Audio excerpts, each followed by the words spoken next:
يا أهلا بيكم.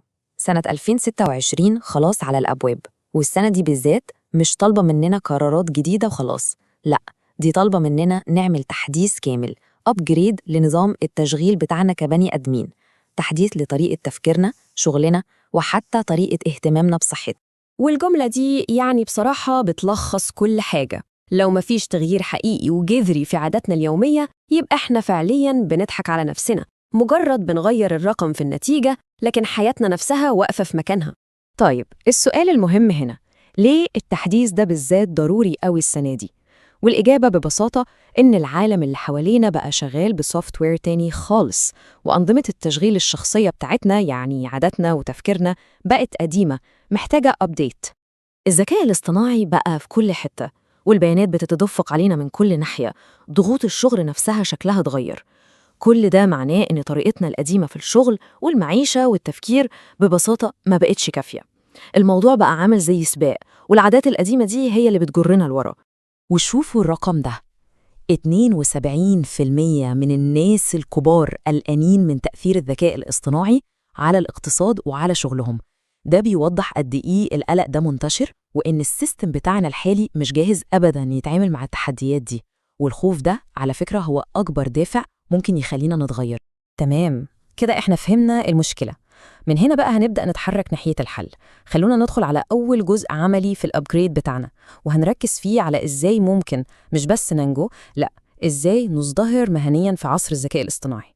بصوا كده على الفجوة الرهيبة دي. الرسم البياني ده بيورينا إن استخدام الذكاء الاصطناعي متركز فوق في الهرم الوظيفي.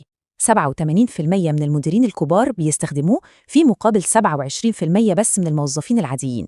الفجوة دي بتخلق ضرورة ملحة جداً إن الكل لازم يطور مهاراته عشان المركب تمشي بينا كلنا. والمقارنة دي عبقرية في توضيح التحول اللي بيحصل. كل ما الذكاء الاصطناعي بيشيل من علينا المهام التقنية، كل ما المهارات الإنسانية البحتة بتاعتنا، زي القدرة على الحكم الأخلاقي والتعاطف وإدارة الفرق، بتبقى هي الكنز الحقيقي. هي دي أهم أصولنا المهنية اللي مفيش آلة تقدر تنافسنا فيها. وهنا النقطة المحورية، لازم نبطل نفكر في الوظيفة على إنها كتلة واحدة. المفهوم الجديد هو إعادة تصميم الوظائف. يعني إيه؟ يعني نمسك أي وظيفة ونكسرها للمهام الأساسية بتاعتها، وبعدين نبدأ نوزع بذكاء.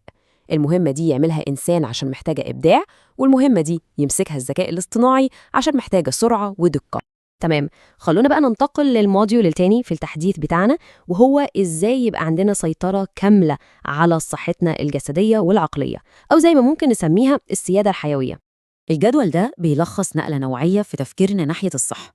بدل ما بنركز على الأعراض، لا، إحنا بنبص على بيانات ومؤشرات دقيقة عشان نبني عادات تخدمنا على المدى الطويل. يعني مثلا الكتلة العضلية ما بقتش مجرد شكل، دي مؤشر على مرونة الجسم في حرق الطاقة، وجودة النوم العميق ده وقت الصيانة وتجديد خلايا المخ. الرقم ده لوحده كفيل يخلينا نعيد تفكير. النظام الغذائي اللي مليان أكل مصنع بيزود خطر الوفاة بنسبة توصل ل 15%. وده بيأكد إن الأكل مش مجرد سعرات، الأكل ده عبارة عن معلومات وإشارات إحنا بندخلها لجسمنا كل يوم. وعشان كده الهدف الجديد مش دايت وخلاص، الهدف هو التغذية المتناغمة. والفكرة هنا إننا ناكل أكل ماشي مع ساعة جسمنا البيولوجية ومع احتياجات الحرق بتاعتنا وصحة جهازنا الهضمي، عشان نوصل في الآخر لطاقة مستدامة مش حلول مؤقتة. وصلنا لآخر جزء في التحديث وأهم جزء يمكن. الجزء ده بيركز على استعادة أغلى مورد عندنا في عالم مليان مشتتات، وهو انتباهنا وتركيزنا. الرسمة دي بتفسر بالظبط ليه بنرجع آخر اليوم حاسين إننا مرهقين بس منجزتش حاجة. 60% من وقتنا بيضيع في العمل حوالين العمل، اجتماعات، إيميلات، تنسيقات. كل ده وقت ضايع كان ممكن يروح في شغل حقيقي ومنتج، وده بيصرخ في وشنا إننا محتاجين طريقة جديدة. ودي بقى 5 خطوات عملية وبسيطة، بس تأثيرها زي السحر.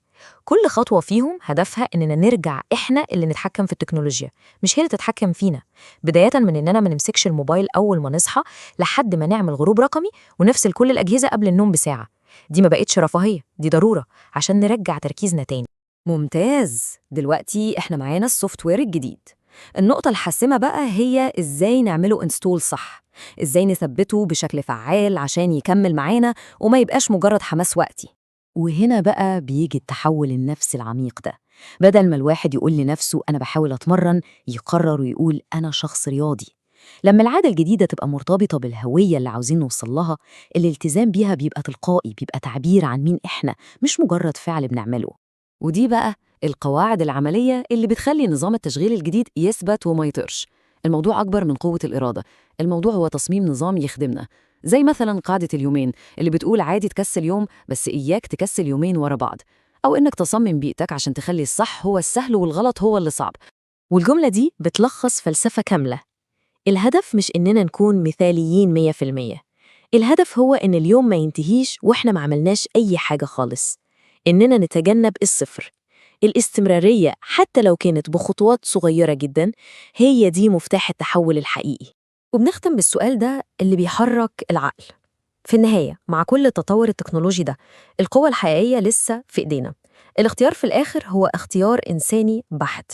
إحنا اللي بنقرر شكل المستقبل اللي هنعيشه.